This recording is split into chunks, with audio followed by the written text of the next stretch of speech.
حضرت علی رضی اللہ تعالیٰ عنہ نے فرمایا، 3 لوگ 3 چیزوں سے محروم رہیں گے، غصے والا صحیح فیصلے سے، جھوٹا عزت سے اور جلد باز کامیابی سے۔ کسی کے برے کہنے سے نہ ہم برے ہو جاتے ہیں نہ اچھے۔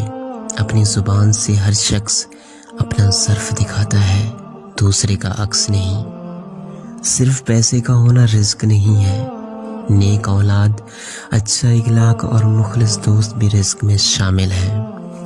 اپنی خوشی کے لیے کسی دوسرے کی خوشی خاک میں مت ملاؤ، تمہاری وہ خوشی بیکار ہے جس کے پیچھے کسی کے آنسو ہوں۔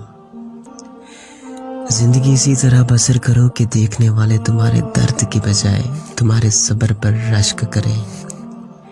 جسے تقدیر پر یقین ہوتا ہے وہ اپنے اوپر نازل ہونے والی مصیبتوں سے نہیں گھبراتا۔ کسی انسان کی محبت کو پانا چاہتے ہو تو اسے بتا دو، کیونکہ زندگی موقع کم دھوکہ زیادہ دیتی ہے۔